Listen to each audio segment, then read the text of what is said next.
বউকে ভালোবাসতে হবে, বউকে ভালোবাসতে হবে। উনি যে জিনিসটা করলেন, মানে ওনার কাজের প্রসেস যদি এটা হয়, তাহলে উনি যে মুখোশটা পরে ঘুরে বেড়াচ্ছে সোসাইটিতে, সেটা কোনো ভালো মানুষের মুখোশ নয়। কপাল খারাপ থাকলে মানে সবকিছুই খারাপ হয়। বস ভালো তো সো হে গাইস, আমি সুপ্রিম আছে and you watching my channel ছোট্ট ছেলে। আজকে আমরা কথা বলবো কিছু গিরগিটিকে নিয়ে, যারা ভোটের আগে তৃণমূলের পেছন চটি চেটে গেল, আজ তারা হঠাৎ করে বিজেপি হয়ে গেল। বাংলা ইন্ডাস্ট্রির কিছু মানুষজন আছে যাদের সাথে কাজ করতে হলে মেয়েদের কম্প্রোমাইজ করতে হবে, ঠিক তেমনি বাংলা কন্টেন্ট ক্রিয়েটরদের মধ্যেও এমন একজন আছে যার সাথে কাজ করতে হলে তোমায় কম্প্রোমাইজ করতে হবে, না হলে সে তোমাকে কাজ দেবে না। উনি সবার সামনে ভালো মানুষ সেজে থাকছেন, কোনো আপত্তি নেই, কিন্তু এরকমভাবে আশা দিয়ে, কনফার্মেশন দিয়ে একটা মানুষকে মানে কাজ না দেওয়ার পেছনে কি ওই একটাই উদ্দেশ্য যে কম্প্রোমাইজ? তাহলে প্রথমে সরাসরি বলেই দিতেন যে আমার সাথে কাজ করতে গেলে কম্প্রোমাইজ করতে হবে, তারপরে আর কথাই বলতাম না, বা আমার ওরকম কাজের আমার দরকারই নেই। চলো প্রথমে আমরা কি সব দাদাকে দিয়ে শুরু করি। তো আমি একটা ফেসবুকে পোস্ট করেছিলাম, বাংলার যুবরাজ আজ তোমায় জানাই সালাম, থেকে বুকের মাঝে একটাই নাম জয় জয় জয় শ্রীরাম। এখানে আমি কমেন্টে বন্ধুকে মেনশন করেছিলাম যে ওয়াই বন্ধু Y. A few moments later. পরিবর্তন বোঝো, আমি গিরগিটির থেকেও তাড়াতাড়ি রং বদলাতে জানি। হ্যাঁ সে তো আমি জানি, ধরতেই পারবে না, সবই ভিউসের মায়া বন্ধু। দেখো গানটা তুমিও জেনে গেলে, তার মানে গান হিট আছে, ধরতে হবে। This is business Bantu. হ্যাঁ বান্টু, আমি তোমায় বন্ধু বললাম আর তুমি আমায় বান্টু বললে। স্বাভাবিক, সবে দাদা আমাদের দল বদলেছে, আর এত চাটলে তো কোচে যাবে। তো তারপর বন্ধুর কমেন্টের আমি রিপ্লাই দিই, সে তো বন্ধু হিট সবুজ সেনাও ছিল, বাট তারপরও তো সেই রামেই ফিরতে হলো। যাই হোক, আমার বন্ধু এখন পাল্টি মেরেছে। তো এখন আমার বন্ধু যেভাবে হোক প্রমাণ করেই ছাড়বে যে আমার বন্ধুর বুকে রাম ছিল কিন্তু দেহ তৃণমূলে। কেউ কেউ তো আবার এটাও বলছে চটি চাটা। যাই হোক, ভোটের আগে আমার বন্ধু সবসময় তৃণমূলের সাথেই থাকতো, কিন্তু এখন তার বক্তব্য, রাতারাতি আমি রাজনৈতিক দল পরিবর্তন করেছি।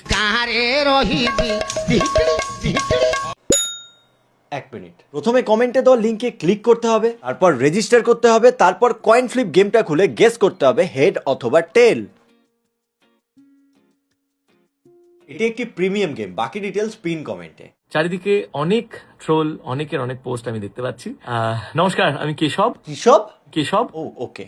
সবাই আমাকে একজন সঙ্গীত শিল্পী হিসেবে চেনেন। হ্যাঁ, আমি একজন শিল্পী, কোনো রাজনৈতিক ব্যক্তিত্ব নই। ব্যাপারটা ঠিক এরকম দাঁড়ালো না, মানে আমি ধরো বিগত 3-4-5 বছর ধরে আমি প্রচন্ড পরিমাণে চটি চেটেছি।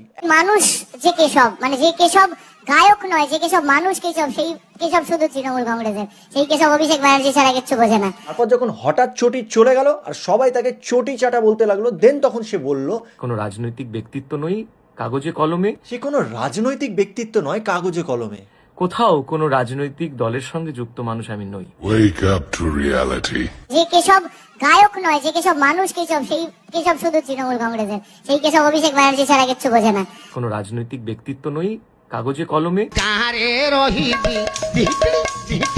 হ্যাঁ আমি চটি চেটেছি, কিন্তু কাগজে কলমে। তুমি কি দেখতে পাচ্ছ কিভাবে নির্যাতন? বুকের ভেতর একটাই নাম জয় জয় জয় শ্রীরাম। বাট রামের গান হলেও গানটার মধ্যে না সেই ভাইবটা নেই। আসলে এতদিন তুমি তৃণমূল করতে না, তারই সাইড এফেক্ট। কিভাবে নির্যাতন? এর থেকে তো মাচ্চোর গানটা অনেক ভালো। কেউ তো আবার কমেন্ট বক্সে দেখি বলছে মাছের জায়গায় চেন করে দেয়। কিভাবে নির্যাতন? এরপরও কিন্তু আমাদের দাদা রাজনৈতিক ব্যক্তিত্ব নয়, কাগজে কলমে। কোনো রাজনৈতিক ব্যক্তিত্ব নই, কাগজে কলমে। কোথাও কোনো রাজনৈতিক দলের সঙ্গে যুক্ত মানুষ আমি নই। হাওয়া কেমন বুঝলেন এখান? দারুণ দারুণ দারুণ। কি বলবেন সমীর বাবুর উদ্দেশ্যে? সমীর বাবু জিতছে, সমীর বাবু জিতছে, নিঃসন্দেহে জিতছে উনি, বিপুল মার্জিনে। কিভাবে নির্যাতন? কিন্তু সমীর বাবুকে তো খুঁজে পাওয়া যাচ্ছে না বন্ধু। এরপরও কিন্তু আমাদের দাদা রাজনৈতিক ব্যক্তিত্ব নয়, কাগজে কলমে। কিন্তু তৃণমূলের গান যেগুলো আমার সোশ্যাল মিডিয়াতে ছিল বা আছে, সেই গানগুলোর কোনোটারই ভিউজ 1 লাখের উপরে নয় বা 2-3 লাখের উপরে নয়। বন্ধু আবার কিন্তু মিথ্যা কথা বলছো।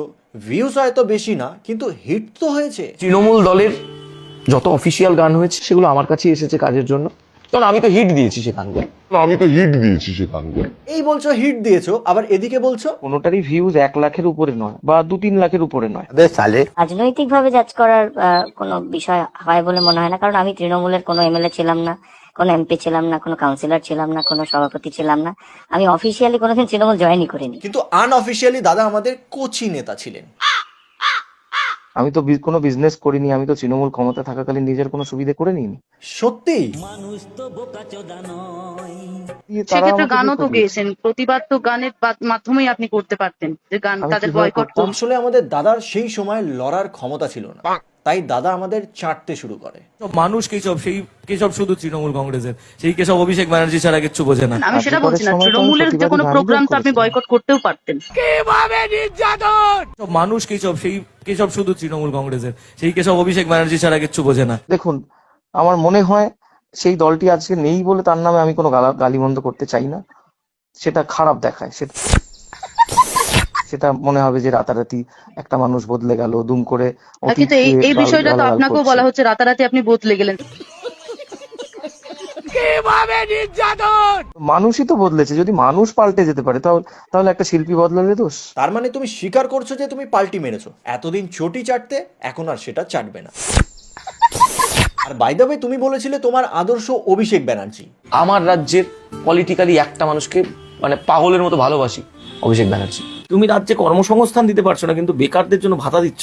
আমি অ্যাপ্লাই করিনি। কেন করিনি জানো তো? আমার মনে হয়েছে যে আমি যদি নিই তাহলে তো এটাকে সমর্থন করা হবে। তোমার যেখানে এতই অসমর্থন করার ইচ্ছে থাকতো, তাহলে তুমি তোমার শোগুলো করতে না, যেগুলো তুমি তৃণমূল ছাত্র পরিষদের তরফ থেকে অথবা তৃণমূল দলের তরফ থেকে পেতে। এরপর তুমি বলে তাহলে আমার সংসার কি করে চলবে, আমার আন্ডারে এত ছেলেপুলে আছে, তাদের ঘর কি করে চলবে। হ্যাঁ, তো এতদিন যেখানে চেটে এসছো, তো এখন বদনাম কেন করছো? এখন দলটা হেরে গেছে, তাই তোমার আদর্শ অভিষেক ব্যানার্জি চেঞ্জ হয়ে গেছে। মানুষ কেসব সেই কেসব শুধু তৃণমূল কংগ্রেসের, সেই কেসব অভিষেক ব্যানার্জি ছাড়া কিচ্ছু বোঝে না। যেহেতু মানুষ তোমায় এখন চটি চাটা বলছে, তাই নিজের ইমেজ চেঞ্জ করার একটা আপ্রাণ চেষ্টা করছো তুমি।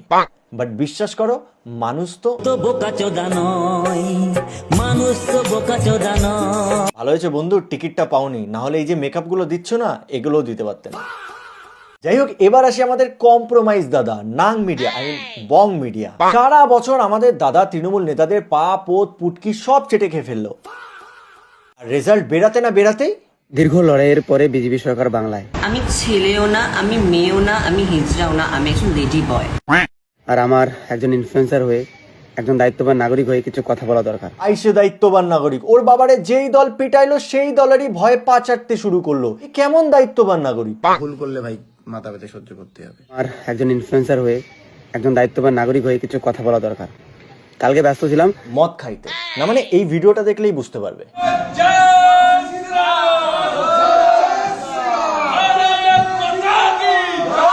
প্যাগ মারার পর জোশ এইরকমই হাই থাকে। এদেরকে ভালো করে দেখো, দায়িত্ববান নাগরিক কিন্তু এরা। মতো উজ্জ্বলের মুখে শালাকে তৃণমূল ছিল।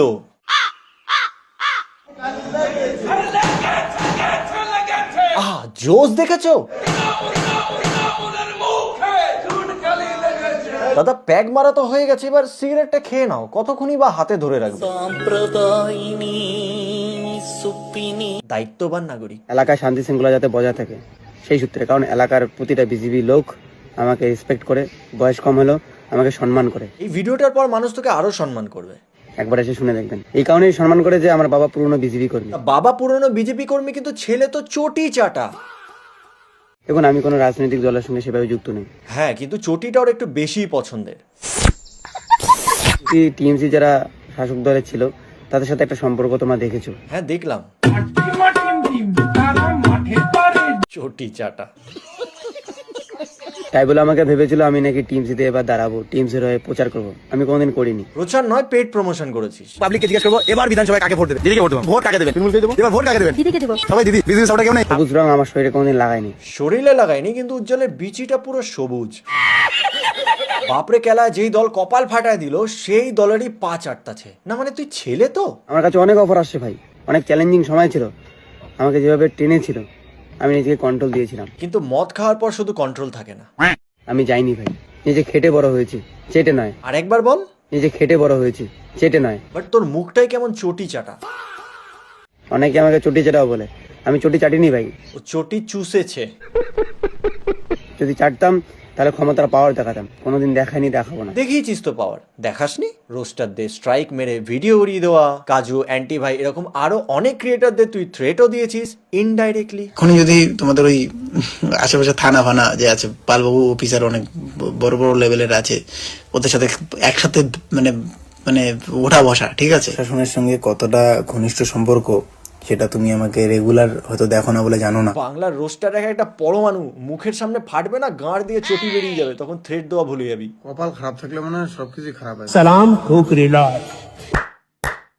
আমি অনেক সময় প্রতিবাদ করেছিলাম অন্যায়ের বিরুদ্ধে, আমার সেগুলো পোস্ট ডিলিট করতে হয়েছিল। সে নয় বুঝলাম তোকে থ্রেট দিয়েছিল, কিন্তু এই ভিডিওটা কেন ডিলিট করলি ভাই? আমাদের এই চটি চাটা দাদা এই ভিডিওটাও ডিলিট করে দিয়েছে। তুই রোস্টারদের কম ভাবিস না ভাই, ওরা তোর ভিডিও ডিলিট করার আগে সেভ করে নেয়।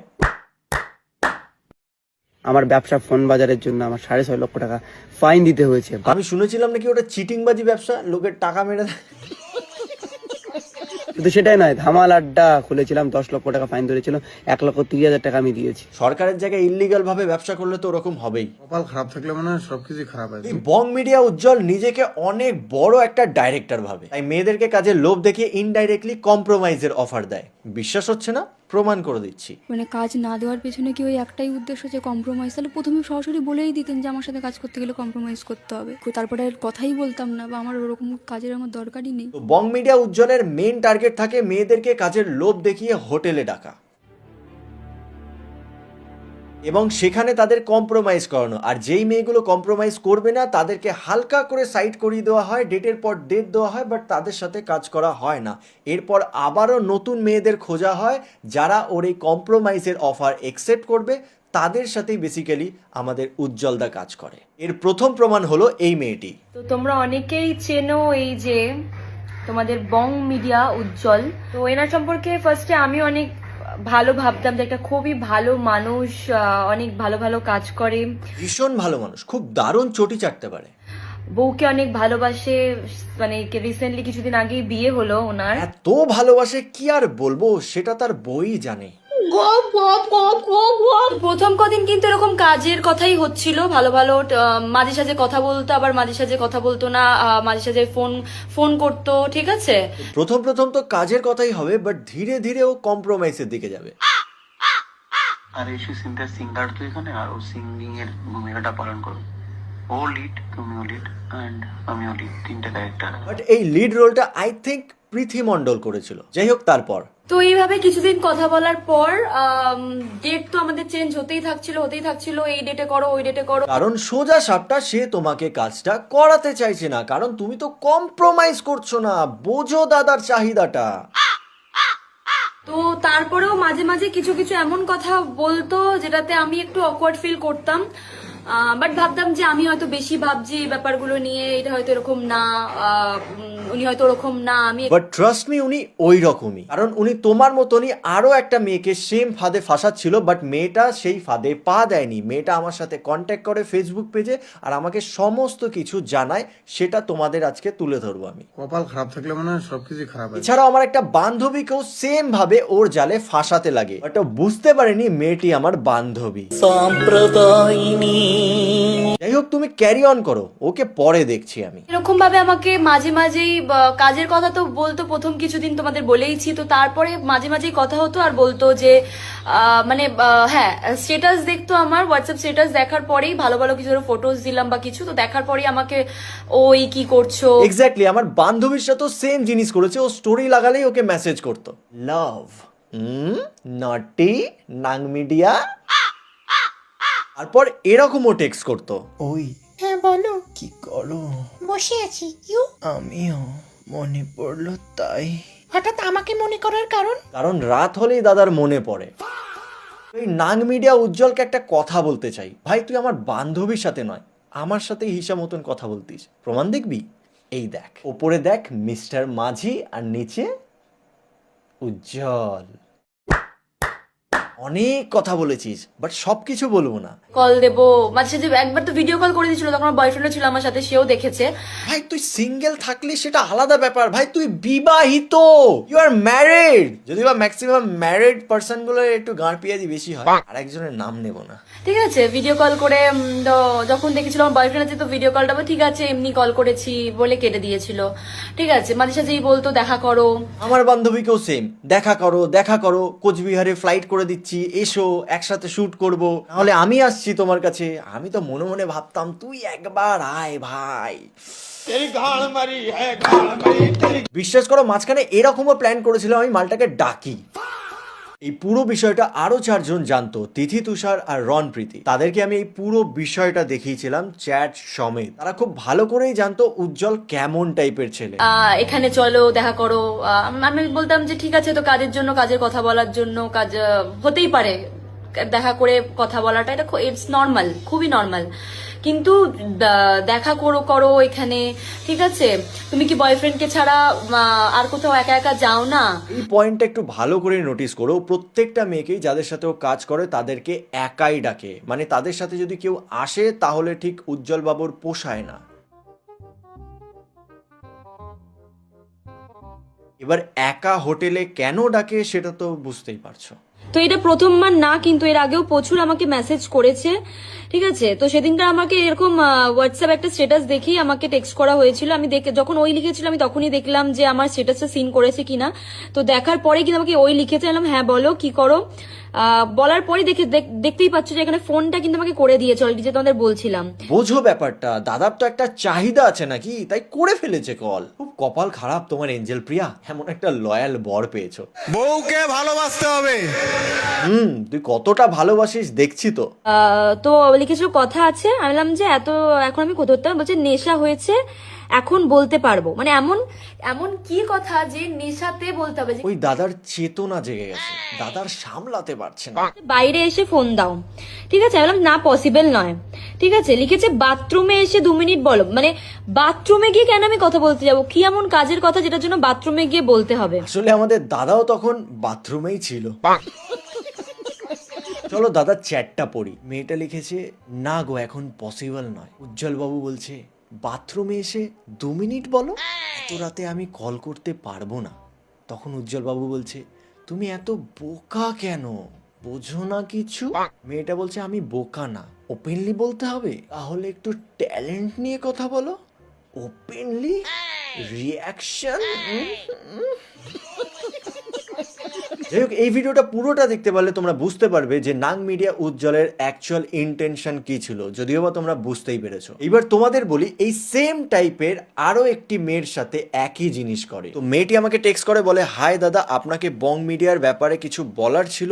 আপনাকে অনেকে মেসেজ করে আমি জানি, যদি কখনো আমার SMS-টা আপনি পড়েন তাহলে প্লিজ রিপ্লাই করবেন। দেন আমি তাকে রিপ্লাই করি যে কি, উনি আমাকে হোটেলে ডেকেছিলেন, কে কিভাবে এরকম সুযোগ পায় আমি জানি না, বাট আমার কাছে আমার সেলফ রেসপেক্টটা আগে, তাই আমি যাইনি। তো আমি লিখলাম কোনো proof. Hello this is me Ujjwal. তো মেয়েটি লিখে হাই দাদা, আমি গুড মর্নিং। তখন বং মিডিয়া বলে শুনলাম আমার অ্যাডমিনের কাছে 19 জুন শুটিং করতে পারবে? তখন মেয়েটি বলে ইয়েস দাদা। লোকেশন বলে দেবেন, আর কি কি প্রিপারেশন লাগবে বলে দেবেন প্লিজ। তো আই থিঙ্ক বং মিডিয়া উজ্জ্বল তখন ওর গানটা পাঠায়, বলছে তুমি কই থাকো, কোন ডিস্ট্রিক্ট বা টাউন? আমি কলকাতা বালিগঞ্জে রেন্টে থাকি দাদা। তখন উজ্জ্বল বলে কি করো ওখানে, পড়াশোনা? মেয়েটি বলে পড়াশোনা ছেড়ে দিয়েছে, একটা ক্যাফেতে ব্যারিস্টারের কাজ করি। তখন উজ্জ্বল বলে আচ্ছা, এবার আমার হিরোইনের কাজ করতে হবে, ডাকলেই আসবে কেমন? তারপর বং মিডিয়া উজ্জ্বল আবার টেক্সট করে ওই তোমার কিছু ফটো দিও, মেকআপ আর্টিস্টকে দিতে হবে। তো মেয়েটি অ্যাজ ইউজুয়াল এখানে দেখতেই পাচ্ছ যে অনেক কটা ফটো পাঠিয়ে দেয়। ও তখন রিয়াকশন দেখো, জোস, ক্রাশ, উফ, ও নাকি ছবিগুলো মেকআপ আর্টিস্টকে দেওয়ার জন্য চেয়েছিল, আর এদিকে বলছে জোস, ক্রাশ, উফ, বউকে ভালোবাসতে হবে। তো মন ভরে না। তারপর উজ্জ্বল বলে হে হে, একা আসতে পারলে এসো, এনজয় হবে। তখন মেয়েটা রিপ্লাই দেয় এইটা ফার্স্ট কাজ তো, তাই দিদি যাবে বলেছে, আর নাইট স্টে না হলে আমি একাই যেতাম। মানে ওর লজিকটা দেখবে সবসময়, যেখানে ও কাজ করাক না কেন একটু দূরে দূরে লোকেশন রাখে আর নাইট স্টে করায়। নাইট স্টে করা মানেই উজ্জ্বলদার কাছে কম্প্রোমাইজের জন্য একটা হেভি সুযোগ। যাই হোক, তারপর মেয়েটি বলে আমি যদি নেক্সট টাইম আবার সুযোগ পাই আমাকে একাই করতে হবে সব কিছু। ও লিখেছে ধুর ট্রাই করো, ভয় নেই। কি এমন এনজয় উজ্জ্বল দা যেটা ও একা আসলেই হবে? মানে ওর সাথে যদি দিদি আসে বা অন্য কেউ আসে সেই এনজয়টা তুমি করতে পারবে না? কি এমন এনজয় যার জন্য তোমার ওকে একা চাই? समझ रहे हो समझ रहे हो ना? একটা কথা বলি, আমার টিম যেন না জানে। তারপরই দাদার ভ্যানিশ মুড অন হয়ে গেল 24 ঘন্টা, যেটা ওই মেয়েটিও কমপ্লেন করেছে যে ভ্যানিশ মুড অন করার পর অনেক কথা বলে সেটা ডিলিট হয়ে যায়। তো যাই হোক, ভ্যানিশ মুড অন। মেয়েটি তখন জিজ্ঞেস করে অবশ্যই দাদা, কেউ জানবে না। তো উজ্জ্বল তখন রিপ্লাই দেয় সেই কিউট অ্যান্ড হিরোইনের জন্য বেস্ট তুমি, খুব পছন্দ হয়েছে। দুষ্টু। এছাড়াও উজ্জ্বল আবার কলকাতাতে আসে, কোনো এক নভোতেল হোটেলে আই থিঙ্ক স্টে করেছিল। তারপর মেয়েটি জিজ্ঞেস করে শুটিং আছে কোনো, এঞ্জেল দিদি এসেছেন, ওনার সাথেও দেখা করার খুব ইচ্ছে আছে। তখন উজ্জ্বল রিপ্লাই দেয় না, একা এসেছি। তো তারপর মেয়েটি বলে আপনার টিমের বডিগার্ড কেউ আসেনি, কিডন্যাপ হয়ে যাবেন তো? তখন উজ্জ্বল বলে না, মানে ওর সাথে কেউ আসেনি। আর মেয়েটি রিপ্লাই দেয় যে তুমি করে নিয়ে যাও কিডন্যাপ। দেন আবার বলে বলছি আসবে এখানে? তখন মেয়েটি বলে আজকে তো ডিউটি আছে, কাল যেতে পারবো। তো তারপর মেয়েটি রিপ্লাই দেয় ওকে কাল আপনাকে কিডন্যাপ করতে যাচ্ছি। আর সেটার রিপ্লাই উজ্জ্বল কি দেয় জানো? সেই সময় আমি আপনাকে চুমু দিয়ে পাগল করে দেবো। হ্যাঁ বলছি এঞ্জেল প্রিয়া দেখছো? এঞ্জেল প্রিয়া। তো মেয়েটিকে এরকম কথা বলার পর মেয়েটি স্ক্রিন রেকর্ড করে, আর স্ক্রিন রেকর্ডে এটা ধরা পড়ে যে বং মিডিয়া উজ্জ্বল আবার ওই কথাটা বলে ডিলিটও করে দেয়। ইভেন এরপর মেয়েটির সাথে চ্যাট করে, মেয়েটিকে লোকেশন দেয়, আর ও যেই হোটেলে ছিল সেই হোটেলে ডাকে। ইভেন ও গাড়িও পাঠায়। আর এই গাড়িটা যেটা দেখতে পাচ্ছ এটা বেসিক্যালি উজ্জ্বলই ইউজ করে। নিচের নাম্বার প্লেটটা দেখে নাও, ম্যাক্সিমাম জায়গায় ও এই গাড়িটা ইউজ করে। তো এই গাড়িটা এই মেয়েটিকে পাঠানো হয়, আর মেয়েটিকে একটা হোটেলে ডাকা হয়। আর মেয়েটি সেই টাইমে একটু ভিডিও কলেও কথা বলেছিল, সেটারও প্রমাণ দেখিয়ে দিচ্ছি। তো পাশে দেখতে পাচ্ছ আমাদের handsome hunk director, the best director. চিনতে পারছে নাকি? এখনকার সব মেয়েদের ক্রাশ। এইবার যেইটা হয়েছে সেইটা ভালো করে শুনবে। আমি তখন হোয়াটসঅ্যাপ চ্যাটটা পড়িনি, আমি তাকে জিজ্ঞেস করেছিলাম যে মিট করেছিলে? তারপর মেয়েটি রিপ্লাই দেয় হ্যাঁ একবার মিটও করেছি, উনি ওনার ড্রাইভার ধীমান বর্মনকে পাঠিয়েছিলেন কার নিয়ে পিক আপ করতে, যেটা বেসিক্যালি তোমাদেরকে ছবি দেখালাম যে এই কারটা ওকে পাঠিয়েছিল। আর কন্ট্যাক্টও আছে আমার কাছে, ওনার টোটাল টিমের সাথে মিট করায়। উনি আমাকে স্টে করতে বলেছিলেন ইভিনিং অবধি, বলেছিলেন একসাথে টাইম কাটাবেন আমার সাথে। এখন ওনার একটা কাজ আছে তাই, বাট আমি চলে আসি, সব প্রুফ আমার কাছে আছে। বেসিক্যালি কি হয়েছে তোমাদেরকে বলি, মেয়েটিকে ডাকা হয় ওই হোটেলে, তারপর পুরো টিমের সাথে ওকে মিট করায়। আর মিট করার পর উজ্জ্বল ওকে বলে যায় যে তুমি এখানে স্টে করো, আমি সন্ধ্যের দিকে আসবো, মানে ইভিনিংয়ের দিকে আসবো, এসে তোমার সাথে টাইম কাটাবো। তারপর উজ্জ্বল ওখান থেকে চলে যায় কোনো একটা কাজে, আর মেয়েটিও ওখান থেকে চলে আসে, কারণ মেয়েটি কিছু তো একটা বুঝেছিল, তাই ও ওখানে আর স্টে করেনি। আমি মেয়েটিকে লিখি নাইট স্টের কথা বলেছিলে, তুমি বললে দিদিকে নিয়ে যাবে, ব্যাপারটা ক্লিয়ার করো। আর উনি একা আসতে কেন বলেছিল, আর কি এনজয়ের কথা বলছিল, ওটা যদি একটু ক্লিয়ার করতে। এখানে ভালো মতন বোঝাই যাচ্ছে যে উজ্জ্বল ওকে কি ইন্টেনশনে একা ডাকছিল বা নাইট আউটের কথা বলছিল, আমি তো সেটা বুঝতে পেরেছি, বাট আমি এই মেয়েটির মুখ থেকে শুনতে চাইছিলাম। আর মেয়েটি কি বলছে সেটা তোমরা ভালো করে শোনো। আপনি হয়তো ভাবছেন এখানে ওনার ভুল কোথায়। উনি একটা সাধারণ মেয়েকে কাজ দেবে বলে কনফার্মেশন দিয়ে তারপর তাকে হোটেলে ডেকে তার সাথে টাইম কাটাতে পারেনি বলে আমাকে দিয়ে কাজ করালেন না। এটা কোনো ভালো ক্যারেক্টারের মানুষের মতন বিহেভিয়ার নয়। উনি ডাইরেক্ট বলে দিতেন আমার সাথে কাজ করতে হলে কম্প্রোমাইজ করতে হবে। এইভাবে সোশ্যাল মিডিয়াতে ভালো মানুষের মুখোশ পরে ঘুরে বেরিয়ে কী লাভ? তাহলে এবার বুঝতে হবে যে যাদের সাথে উনি ভিডিও বানান তাদেরকেও হোটেলে নিয়ে গিয়ে টাইম কাটিয়ে তারপর চান্স দেন কাজের। ক্লিয়ার হলো ব্যাপারটা, যে উজ্জ্বলের সাথে কাজ করতে হলে তোমাকে উজ্জ্বলের সাথে শুতে হবে, না হলে দাদা তোমার সাথে কাজ করবে না। অ্যালবাম সঙের শুটিং এর ডেট যখন কনফার্ম করেছিলেন তখন বলেছিলেন 2 দিন টাইম লাগবে, হোটেলের ব্যবস্থা থাকবে, তাই আমি বলেছিলাম কাউকে সাথে নিয়ে যাব। তারপর উনি অনেকবার বলেছিলেন একা আসতে শুটিংয়ে। লাস্ট অবধি যখন আমি রাজি হইনি তখন উনি ডেট পেছালেন। তারপর একদিন ডেকেছিলেন টিমের সাথে মিট করাতে, সেই দিন গেছিলাম, 10 মিনিট মতন সবার সাথে কথা বলি।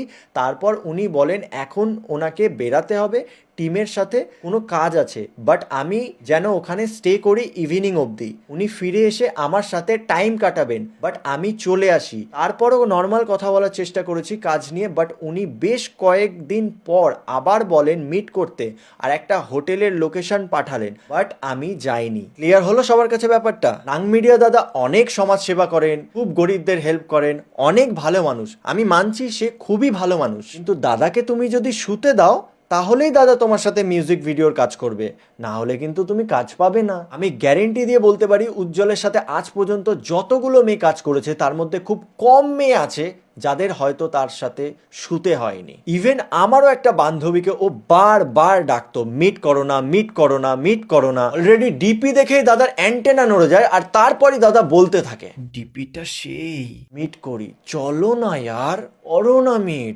দাদার থাকতে পারছে না। চ্যাটে কি কি বলেছিস সেটা তো তুই জানিসই, আসলে জানবি বা কি করে? এত মেয়ের সাথে এত কথা বলেছিস যে হয়তো তোর মনেও নেই, বাট চাপ নিস না, আমার কাছে আছে, সেটা নয় পরে একদিন বলবো। কিন্তু তুই যে কতটা ভালো মানুষ সেটা সবাই দেখতে পাচ্ছে। একটা মেয়ে ভুল হতে পারে, বাট তুই তিনটে মেয়েকে সেম ওয়েতে ফাঁসানোর চেষ্টা করেছিস। ইভেন কত কাউকে ফাঁসিয়েছিস সেটা তুই হয়তো নিজেও জানিস না। ইভেন তোকে আরো একটা কথা বলে রাখি, তুই যে আন্দামান গেছিলিস ওখানে কি ইনসিডেন্ট ঘটিয়ে এসেছিস সেটাও আমি জানি। সবকিছু সোশ্যাল মিডিয়ায় আনা যায় না, তাই আনলাম না। কেমন? আমি তোকে এটাই বলতে চাই যে রোস্টারগুলোকে থ্রেট দিয়েছিস, কাজুকে থ্রেট দিয়েছিস, অ্যান্টি ভাইকে থ্রেট দিয়েছিস, আরো অনেক কটা ক্রিয়েটার আছে যাদেরকে তোর পাওয়ার তুই দেখিয়েছিস। দেখাস না ভাই, কারণ আমরা দেখাতে শুরু করলে তুই মুখ দেখাতে পারবি না ভাই। আর যাওয়ার আগে আরেকটা কথা, এই যে মেয়েটাকে দেখালাম, মেয়েটা নিজেই পারমিশন দিয়েছে, নিজেই বলেছে ও ভিডিওগুলোকে ইউজ করতে। একে যদি বাই চান্স থ্রেট মারিস বা কোনো কিছু করিস, পালবাবু, সুন্দরবন, আন্দামান, পায়রা,